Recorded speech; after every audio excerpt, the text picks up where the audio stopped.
nurses, vital signs, systems assessment, must include assessment of pain.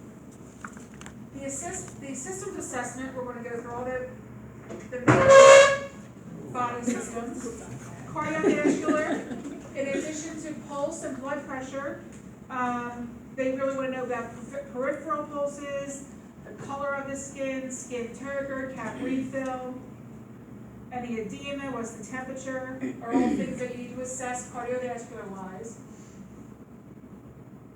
Respiratory is going to be really important for the general anesthesia. You know, assess breathing for rate, depth, rhythm, any adventitious breath sounds. Pulse ox is gotten. Neuro assessment, you know, asking them about the procedure and what they know about it is a good way to see how cognitively sound they are. But assessment of their general neuro condition, ability to understand simple commands. They'll do that right before they induce you, not induce, put you under. Induce sounds like liver and renal assessment to see if a lot of probably the most common route is IV administration of anesthetics, and then you also have IV in addition to inhaled. But with the renal and liver assessment, you want to make sure that LFTs and the blood and creatinine are okay before surgery, to make sure everything's distributed and metabolized okay. Integument regarding how their skin look, is there any breakdown? You know, really skinny people have a hard time with surgeries. Really fat people have a hard time just with, you know, the size of the table for obese people. Skinny people in terms of not having much padding, you know, bony prominences can break down very easily, especially if it's a long surgery, because when they're sedated, they're out and they're not moving, they're not taking the pressure off.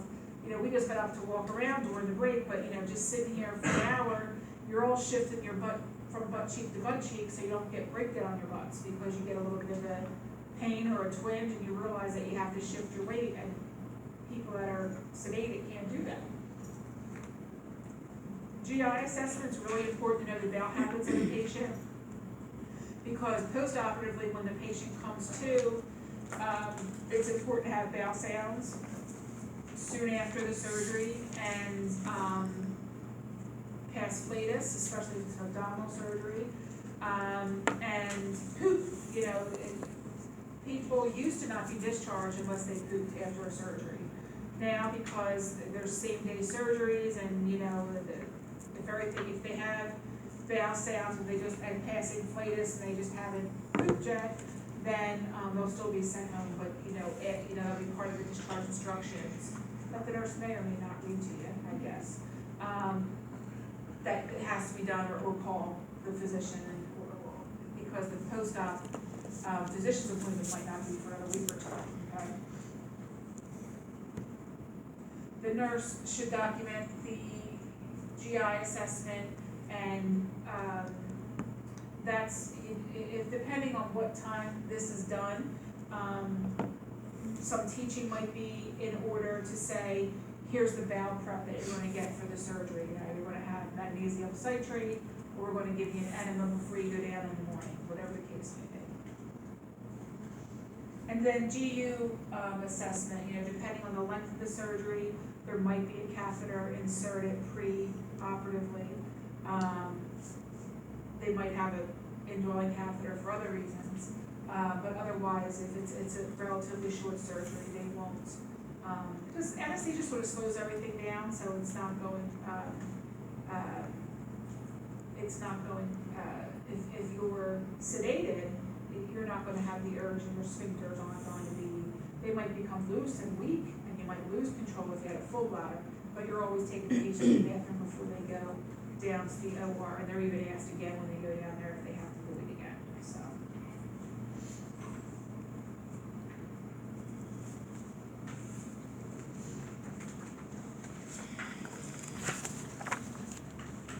some labs, we're gonna look at, complete blood count, blood sugar, kidney and liver functions, urinalysis. Type and screen is what is done to find out what type of blood the patient is. Sometimes patients are typed and screened weeks before. Sometimes patients are typed and screened and they donate their own blood prior to their surgery so they can get their own blood. So knowing that there's not going to be any transfusion reactions or anything. So that's called an autologous blood donation. But a type and screen is going to find out what type autologous.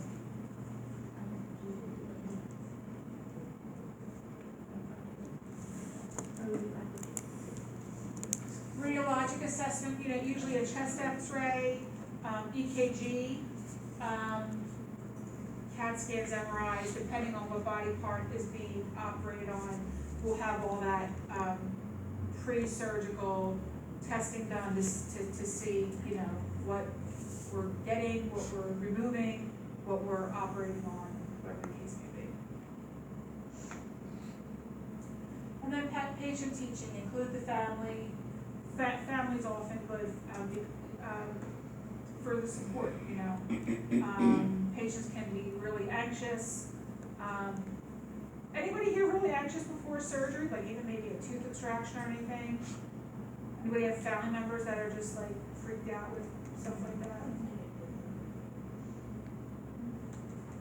that? Patient teaching beforehand, letting the family know, it really helps decreasing the levels of anxiety. Pointing out all the things that are going to happen, what to expect, possible complications. That might make them more anxious, possible complications, but it's important for them to know. So really important, pre-op nurse is going to put an IV line in. And it's usually an 18 gauge size IV or larger, because blood products need an 18 gauge. So just in case they need blood products, you're going to put that 18 gauge in there. Can I ask a question? Yes. Does the anesthesiologist put their own line in? Depends. Some, I'm trying to think. Like, do you always have money on IV when you have surgery? It's a great idea in case one blows during surgery. Depends on your and- surgery. Right. I mean, if you're depends on the Twilight. surgery, depends, the nurse anesthetist or the anesthesiologist are, have their own preferences. They know it's a good line if they put it in, and they might not have trusted who put the other one in or how old it is. If something's not labeled, they're putting another one in for sure. No, when I had surgery, the anesthesiologist did it. She was a resident, but she did it, but I didn't know if they, is that something, I guess they can hand it off if they want to. Good thing, or? Yeah, both, it could be done on the floor before they get wheeled down. Mm-hmm. It could be done in the pre-op area. Right. Usually they won't wait until, and that's somewhere that the anesthetist can come out and talk to you in the pre-op area and put one in. It doesn't necessarily have to wait until they're in the actual OR. Bowel and bladder prep, that could be very, it could be a couple different methods of making sure the bowel's evacuated. Not every surgery needs the bowel to be evacuated, but abdominal surgery of course would.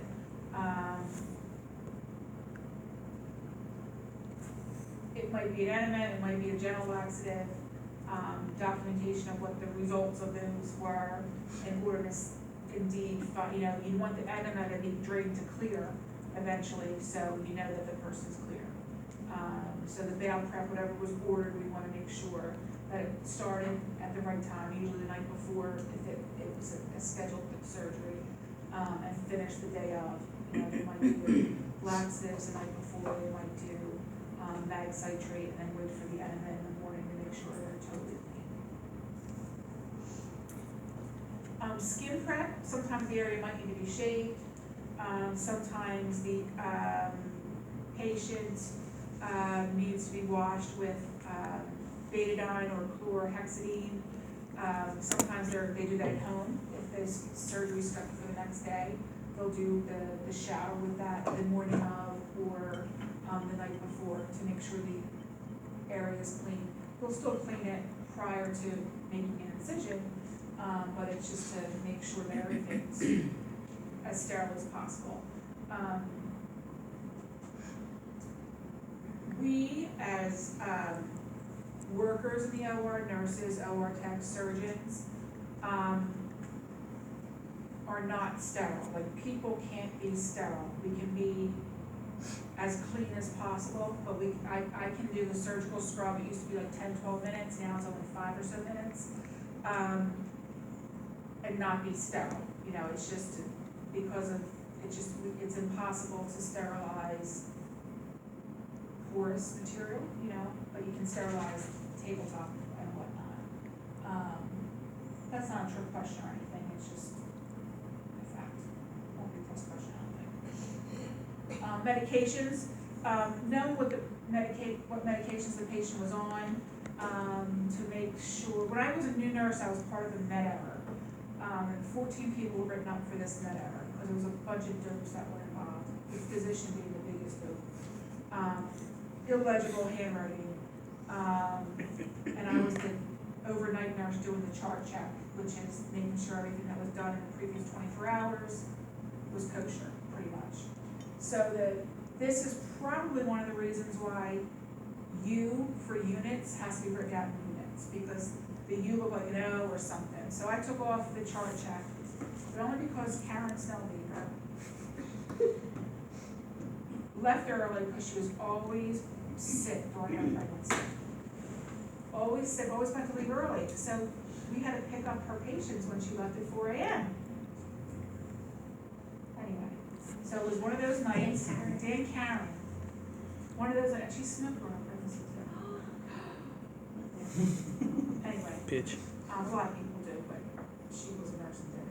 She left early, and that was, you know, it was one of her charts that I had to hurry up and check because she didn't get to them. And I was one of the errors. The unit clerk was an error, the nurse who was working day shift was an error, not evening 3 to 11 was an error because she gave the med.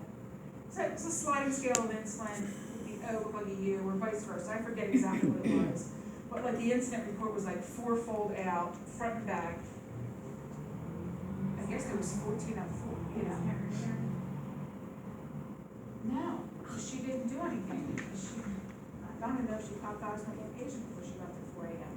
But anyway, it was an error, and the OR nurse caught it, thank God. I'm trying to think. The patient didn't get the morning insulin because, why? I forget why. But I think the day shift nurse coming on didn't want to give it because they were FPO. Blood sugar was on the low side of normal anyway. But the fact that the OR nurse caught it was a chain reaction of everybody getting written up. My boss thought really bad that I had to get written up. But that was the only write up, and I was a relatively brand new nurse. But you always, I hope you guys get written up as a new nurse, because it makes you so much more careful. You know what I mean? Like, I hate to say that, like I hope you get written up, but no, I hope that something happens that you're more careful with whatever you do. And I've been more careful. But it's funny that units have to be written out now, and that happened probably 6 or 7 years after that incident, because it was probably 1996 or 7 when that happened, and that didn't happen until like, it was 4 years after, like the early 2000s. But it's like, damn, it's because of Dr. Ellison, who used to wear a bow tie. Couldn't write. And now all orders have to be input into the computer pretty much, you know, direct order entry or whatever it's called. All right, off on a total tangent, I truly apologize. Transfer, preparing patients for OR transfer is the final responsibility of the preoperative nurse. So the floor nurse is the preoperative nurse until the patient gets down to the OR suite, pretty much. There is the pre-op area that the intra-op nurse, you know, will take care of. Not even intra-op, but still a pre-op nurse down there that will take care of any last minute things. make sure the checklist is done, make sure all the labs are on the chart, make sure the consent's on the chart, make sure the last assessment was done, do another assessment.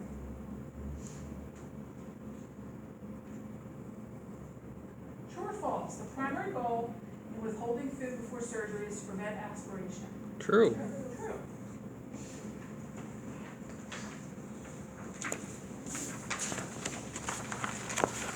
So some nursing diagnoses that you'll see, the fear and anxiety related to the fear of the unknown, loss of control. Now, they're always going to have a knowledge deficit of something, so you're always teaching them something new.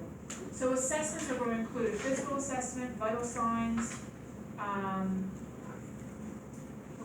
documenting, the last time the person ate, the last meds they got. Sometimes meds will be ordered with a sip of water, or you can give it IV meds or IM meds, but usually they'll withhold them until after the surgery. Confirm that the skin prep and bowel prep was done. Remove all jewelry. I remember having to ask a patient, this is back in the 90s, to remove her clitoris ring. And me being in my early 20s, was mortified that I had to ask her to do that. But when I got report, the nurse was like, you're gonna have to ask her to take that out in the morning. I said, why didn't you ask her to take it out? You know I'm gonna turn all shades of red. And I'm sure I turned all shades of red, but I had to ask her to remove that. And that's back before that was, whether it's popular now, I'm not sure, but it's probably more relevant now, No, I said, you're gonna get stuck somewhere, you don't want to take that sucker out. I was mortified. Do that last time out, and then review what the patient wants to expect, You're gonna go under, it's, the IV, it's gonna take you less than 30 seconds to be under. You're gonna hear them start to count backwards from 10, they're gonna get to 7, and you'll probably be out already. It's just, when you come to, you're gonna be very drowsy, it might take us a while to make you come to. Patient teaching, deep breathing, coughing, and sense spirometry, very important, because we're gonna have to be doing that post-op. Mobility, active body movement, range of motion, tell them that you're gonna ask them to do range of motion when they're done, except to maybe the affected body part. Pain management, tell them that they're gonna be board prescribed this, that, and the other thing. They're gonna be prescribed a PCA, which is often the case. Cognitive coping strategies, instructions for patients undergoing ambulatory surgeries. As soon as they come to, they're gonna be scooted out the door pretty fast for somebody like at a Will Surgery Center getting something minor done, an IND of a wound, an eye surgery, something like that.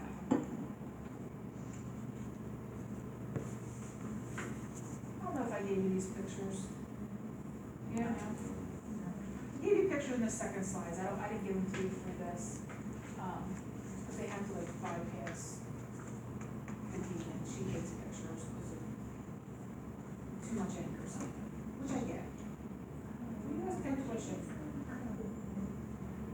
Yeah. She doesn't like questions either, I shouldn't give you the questions. Not that I'm gonna reuse them on a test. Too much ink. People like the questions, too much ink. This is the perfect way to do the coughing and deep breathing. Inhale, exhale deeply. You can use your hands as a splint, but she's using a pillow. That's why they have those heart pillows for the Yeah. heart patients. Yeah, my dad had like a big moose or something. It was like a stuffed animal, but it was a moose and it said "Hug me" on the chest. They have hearts, animals. They make makeshift out of chuck pads with towels on the inside, just to have for something when you have to cough or sprint if you had abdominal or chest surgery, you gotta split that because things can just tear apart. We'll talk about that. I think we'll post that. And sentence spirometry basic, stand up tall, breathe in slowly, exhale. As you exhale, there's the yellow indicator. You shoot low, put them at like 500 initially, and then if they did good, you give them like some praise and say, oh, I'm gonna put this up to 600, so let's practice 600 for a while. And just to make sure your lungs are fully expanded because pneumonia is such a high risk after surgery. because they're just sitting around. You wanna teach them about the PCA pump, only they can use the PCA pump. Teach them about what the medication is inside the PCA pump, that they can hit the button once every 7 minutes or whatever it's programmed to. That their family members can't hit it when they're asleep, that I can't hit it when they're asleep. You wanna tell them that it's patient controlled, you hit it when you need it. It won't give you too much because it's programmed not to give you too much. Patients often worry about that. Oh my God, I want to keep hitting it, I'm gonna be overdosing. It locks you out, it won't let you do that. And it's like a Jeopardy button, it really is, just to click and give you, and it will beep if you can't get that dose, even if it's too early to get that dose. Reduce anxiety, decrease fear, respect cultural, spiritual, and religious beliefs. You don't have to be the same religion as the patient to pray with them. If the patient seems very nervous and she or he has a bunch of holy cards that they're using and praying with, offer your ear. You know, do you want me to say a prayer with you? That means so much. I just can think of a couple patients I've said that to over the years, and they like brighten up. They're like, yes, and you don't have to know the words to the prayer. It's just sitting there with them and listening to them pray because they're scared. They're scared about what's to happen. Maintain patient safety is very important. Managing nutrition and fluids, they're gonna have IV fluids running. Preparing the bowel, we did that already. Preparing the skin, we've done that already. This is just a summary. So immediately, right before they're going into the suite, administering pre-anesthetic medication, maintaining the preoperative record, transporting patients to the pre-surgical area, attending to family needs. Telling the family where the waiting room is, some patients wanna wait in the patient's room if they were overnight the night before. It's better to go down to the common area, where they have, all the places have, like big computer TV screens saying that they're back in surgery, that they're in the PACU now. That Dr. So-and-so scrubbed in, they give you that information. And that's where the operative nurse is gonna come out and talk to the family, to give an update, to let them know what's happening. My mom was in Penn many, many years ago. And me and my dad were in the waiting room, there's the OR waiting room, like the hold on day. She was like the first case. But her respirations wouldn't go above 8. They were around 6 for like hours, and then they finally went up to 8, and they finally went up to 12. So she was allowed to leave the OR at that point. And like every case was done. It was like dark out. It was probably winter time, but still it was dark out. It was probably 12 plus hours later. I really don't remember how late it was. But they're like, okay, meet her in room 400, whatever room it was. So we go up to 400, and I look in the room, and the room wasn't cleaned yet, and it had those MRSA stop signs all over the place. Jesus, it's supposed to be so wonderful. Sorry, but she had a really crappy experience there. So I'm like, she can't come to this room, Dad. I said, she can't. So I found somebody and told them, I said, my mom's coming up here, but this room wasn't cleaned yet. So they had you're not supposed to do this, but she went back through the OR, like back into the OR, because they didn't want to leave her in the hallway because of her status, So they put her back in the OR. You never can go in through that back door of the OR. So like, you can't do that. I'm like, she can't go into this room. Is there another clean room? No, she has to be on this floor. This is 12th floor. Okay. It's the craziest thing. But attending to family needs is really important. They need to know where to find you. They take your cell phone. They make it a pleasing experience, so you're comforted too, so you know what the heck's going on. But we didn't know until her respirations, until the end of the day that that's why they never called us, and that's why her surgery that was supposed to be less than 5 hours was 12 plus hours.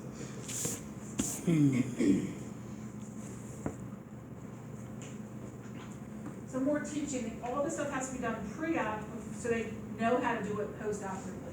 Diaphragmatic breathing from the diaphragm, having them hold on, and you have to tell them that you want to be able to feel your inhalation, and You feel your exhalation. You want them to breathe that deeply that they feel it. Coughing, leg exercises. Because they're gonna be stuck in bed for a little while. So just, bending their knee, pumping their foot. Something that's not on these slides that you can add are compression devices for the legs. They also have compression devices that are just for the feet too, that just go around the instep. They have a brand name, but they're just compression devices for the feet.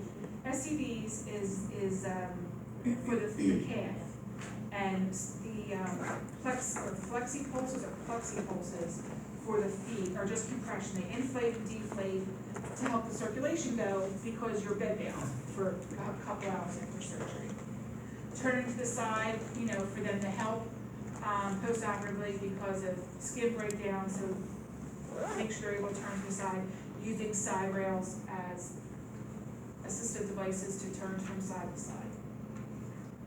And if they're going to be in a lot of pain, we're going to help them do that, but they need to know that they're going to be doing that a lot. Getting out of bed, that they're going to, that you're going to tell them, like before, if they're back at a timely hour, they're going to be ambulating before they go to bed at night. It's just important that they get out of bed, whether it's just in their room, whether it's ambulating down the hallway. Different heart units have very strict rules that they have to walk 100 feet before they go to bed that night after a heart surgery. It's just very important to get the circulation flowing as soon as possible. Diaphragmatic breathing. Gerontologic considerations, older adults have all those age-related changes pretty much. They're going to have a decreased tolerance of general anesthesia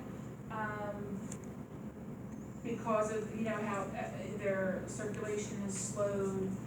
The only thing that's really not slowed is at a deficit is their respiratory system. So that's the good thing about general anesthesia. The gerontologic patients don't necessarily have any problems with their respiratory system, but that doesn't diminish with age. Patients who are obese are going to be at risk for delayed wound healing, wound dehiscence, which we talked about during wound care last time, and we'll talk about that again in intra-op. Infection, atelectasis for people who are obese. Atelectasis because they have just a decreased respiratory effort after the surgery. Arrhythmias, heart failure, thrombophlebitis, blood clots. Malnourished patients, the same thing, they're going to have a problem with poor wound healing and infection.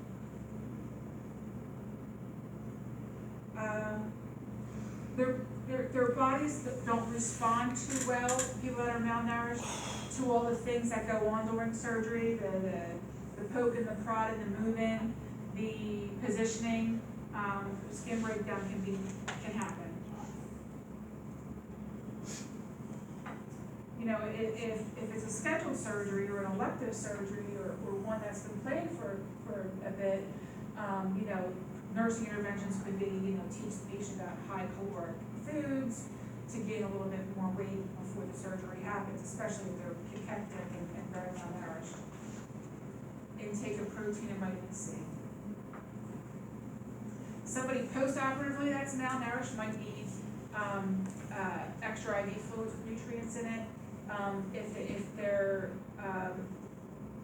malnourished for a chronic illness reason or a new reason even, they might be on total parenteral nutrition, TPN, which is a more, it's an IV also, but with lipids and protein and a bunch of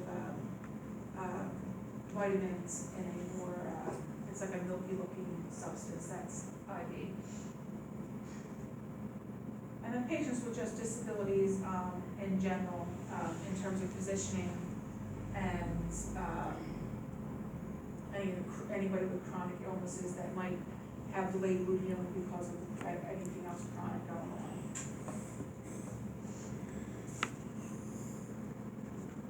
What are the vitamins that are needed for wound healing besides protein being a big issue, a big thing that's needed? What are the vitamins?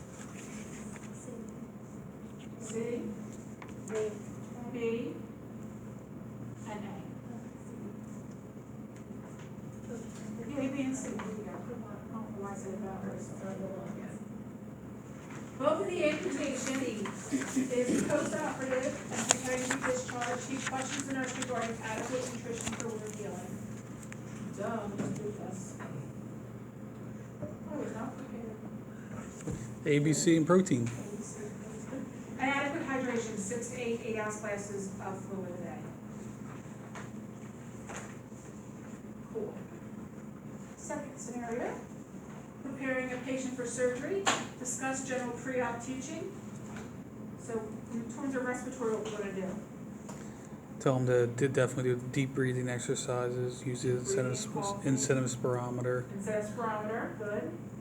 Mobility, make sure they can do range of motion beforehand and say, we're gonna be asking you to do this post-operatively.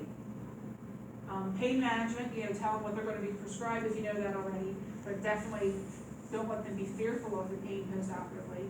Tell them that there will be something ordered if they're not in the computer yet, but you will be ordering something, probably IV for the first 24 hours, and then we'll try to switch over to oral meds for when you get home. But if they had a PCA, you would teach them after.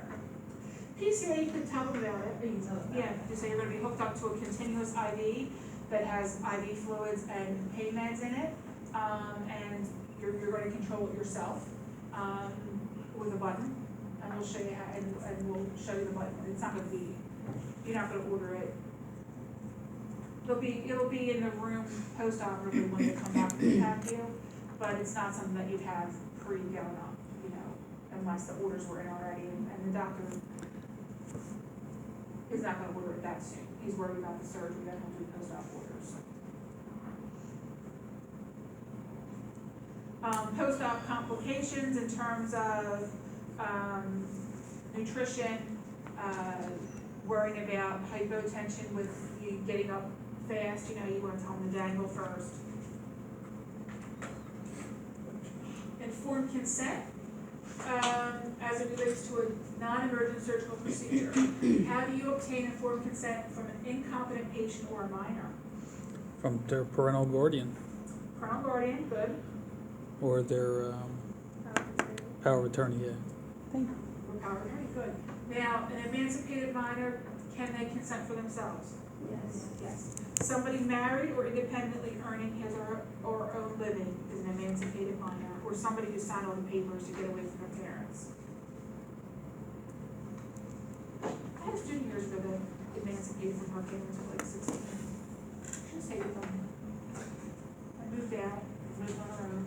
She was better off, she said. Wow. Yeah. All right, that's the end of those slides. Do you need another break now? Then we can finish these by 9:53, I think. By 8:45, what? By 9:50. Ah, okay.